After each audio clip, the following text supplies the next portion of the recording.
I can tell you what administration that the weaponization was ended under. I'll reclaim my time. This wasn't a trick question. You don't get to Madam Attorney reclaim General. your time. Madam Attorney General. Because I don't like it. Mr. Chairman, will you explain to the witness that he does reclaim his time? Because I don't answer a question to your satisfaction. Mr. Chairman. Madam Attorney General, the time belongs to the gentleman from Colorado. The president under which PIN was created was Gerald Ford. Welcome back to Freedom Forge. If you believe in truth, accountability, and cutting through the noise, go ahead and hit that like button and subscribe right now, because what we're about to break down today is something you're not going to get honestly from the mainstream media. Today, we are reacting to a heated Senate hearing involving the Department of Justice, where lawmakers question Attorney General Pam Bondi over hiring decisions, January 6 pardons, internal DOJ restructuring, and allegations of political bias and selective enforcement. This hearing is supposed to be about oversight, making sure the DOJ is doing its job, protecting law enforcement, and enforcing the law fairly across the board. But what we actually saw was something very different. Quote, if you come for law enforcement, the Trump administration will come for you, end quote. I want to show you just a brief video. It's about 30 seconds, and I'll ask you a couple questions about it. You guys are disgusting, man. Hey, you guys are disgusting. I'm former law enforcement. You're disgusting. You are the Nazi. You are the Gestapo. You can't see it because you're chasing your pension, right? Your pension, your retirement, right? That's what runs your life, your retirement. The sad thing is they're not even going to get their pension because it's going to be worthless. Shame on you. Shame on you. Shame on you. Yeah. Fuck that. Yeah.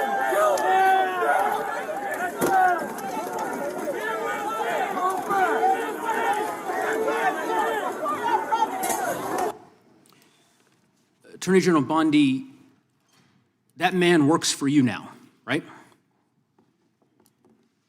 Who was that, Congressman? The man in that video, the one who was in the police-worn body cam footage, the one allegedly yelling, "Kill him," at police officers on January 6th, his name is Jared Wise. He does work for us. He works for you at the Department of Justice. He does. This is an individual whom a federal grand jury indicted for 2 felonies and 4 misdemeanors related to his participation in the attack on January 6th. One of those charges was forcibly assaulting, resisting, opposing, impeding, intimidating, and interfering with police with the intent to commit another felony. This is who you choose as the Chief Law Enforcement Officer of the United States of America to hire at the Department of Justice. Someone on video yelling, "Kill him," at police officers? Right? I believe he was pardoned by President Trump. Oh, he was pardoned. You're right. You're right. Pardoned by President Trump for his offense. Pardoned for yelling, "Kill him," at police officers. And yet you expect hardworking police officers across the country to believe that you take law enforcement seriously. You could imagine the reaction of so many folks across the country hearing the Chief Law Enforcement Officer of the United States refuse to even condemn what that individual whom you've now hired did. But in any event, let's talk a little bit about some of the other divisions within the Department of Justice and what's happened over the last year. You're familiar with the Public Integrity section of the DOJ's criminal division. I think it's referred to as PIN. Is that right? Yes. Okay. Do you know which presidential administration under which the PIN was first created? I can tell you what administration that the weaponization was ended under. I'll reclaim my time. This wasn't a trick question. You don't get to Madam Attorney reclaim General. your time. Madam Attorney General. Because I don't like it. Mr. Chairman, will you explain to the witness that he does reclaim his time? Because I don't answer a question to your satisfaction. Mr. Chairman. Madam Attorney General, the time belongs to the gentleman from Colorado. The president under which PIN was created was Gerald Ford. It was created after Watergate. I'm not asking a question, Madam Attorney General. The administration under which it was created was Gerald Ford. When you first started as the Attorney General of the United States, there were 35 people working in that office. There are now 2 people working in that office because you have gutted it. How many people work for the National Cryptocurrency Enforcement Team in the criminal division today? Can I answer the question about PIN? I've asked you a question. How many You've people asked work? me a question, but you don't How want many the answer. people work I'm not for the gonna answer your National questions the way you Cryptocurrency want. Enforcement Team? You won't answer how many I'll people? answer PIN. You. PIN will not be you know what? weaponized. You know what? What's Madam funny Attorney about General, this? I'll say to the chairman. What's funny about Chairman, this? you know what? The answer is And I think I What's understand funny why the about Attorney General this? does not want to answer the question, because you eliminated the National Cryptocurrency Enforcement Team last year. So I understand why you don't want to tell the American people who works there. Yeah, I no one understand works why there you don't want to anymore, talk about Madam Mohammed Attorney Solomon General. in So, your district. In any event, who I would murdered people. Mr. Chairman, will you stop the clock so his time is not wasted by I've the been witness? very generous with allowing extra time when we have these little disputes. I understand. You got the time, Mr. Goose. I might as well ask the chairman these questions. I'd be happy because to what, answer what some is of your fun- questions. What's profound, the questions I've Profound? asked, The crime in questions your I've district. asked, Mr. Chairman, are not trick questions. They're not gotcha questions. They're actually basic questions about how the Department of Justice functions and the unwillingness of this Attorney General to answer them in good faith. When a member of Congress asks how many people work at the National Cryptocurrency Enforcement Team and the Attorney General refuses to answer it, it is not a coincidence. It's because she eliminated the team. Why? Because her boss, the President of the United States, is making money hand over fist, $1.4 billion over the course of the last year through cryptocurrency holdings. I think what is happening at the Department of Justice is a disgrace, Mr. Chairman, and I would urge you to gain control of this hearing. With that, I yield back the balance of my time. Yeah. I would ask the gentleman, does he agree with the standing up of the Deputy Attorney General for dealing with fraud? That's something that's happened in this administration. First time. You talked about Penn.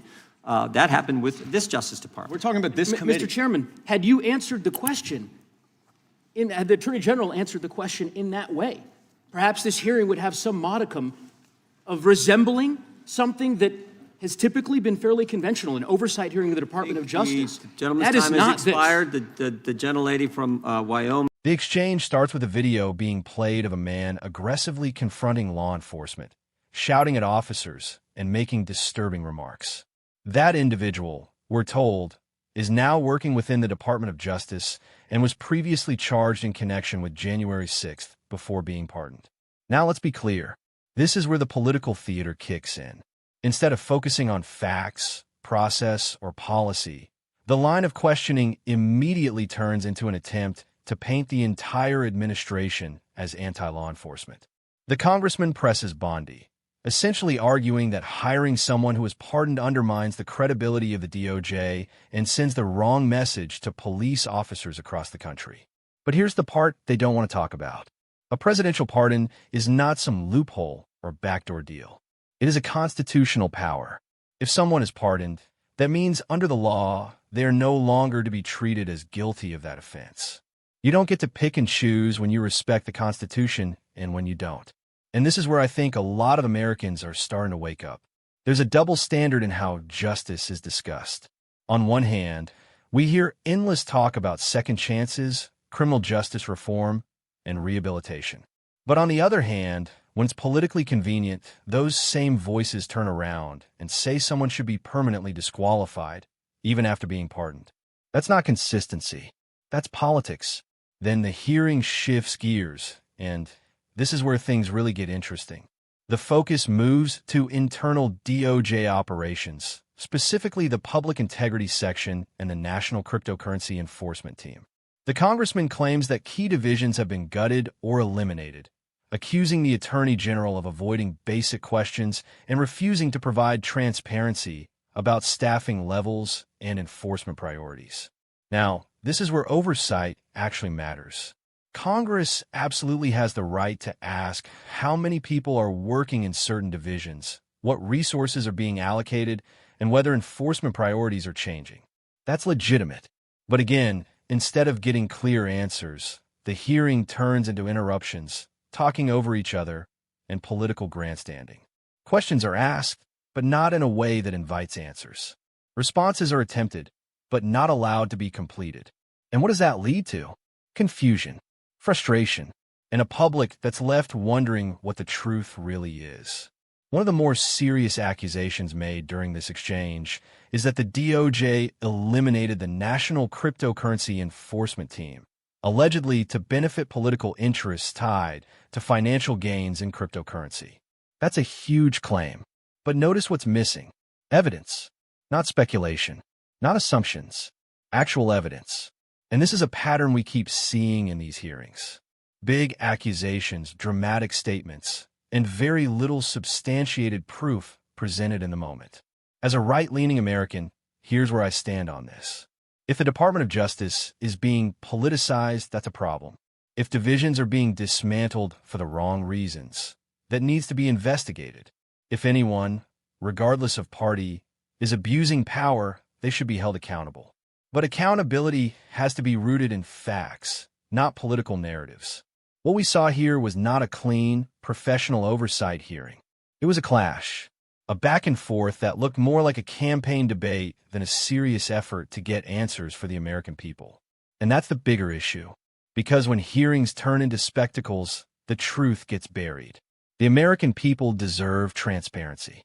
They deserve clear answers about how the DOJ is operating, who is being hired, what priorities are being set, and whether the law is being applied equally. But they also deserve fairness. You can't claim to defend the rule of law while ignoring constitutional powers like pardons. You can't claim to want truth while shutting down answers you don't like. And you definitely can't restore trust in institutions by turning every hearing into a political battlefield. At the end of the day, this hearing tells us more about the state of politics than it does about the state of justice. We are in a moment where everything is filtered through partisan lenses, where every decision is assumed to have a political motive, and where real oversight is being replaced by viral moments and headline-grabbing confrontations. That should concern every single one of us, because if we lose trust in our institutions and we replace truth with narrative, then the system itself starts to break down. If you found this breakdown valuable, make sure you like this video and subscribe to Freedom Forge. We're going to keep bringing you real analysis, cutting through the noise, and giving you perspectives that challenge the mainstream narrative. And I want to hear from you. Do you think this hearing was about accountability, or was it just another example of political theater? Drop your thoughts in the comments.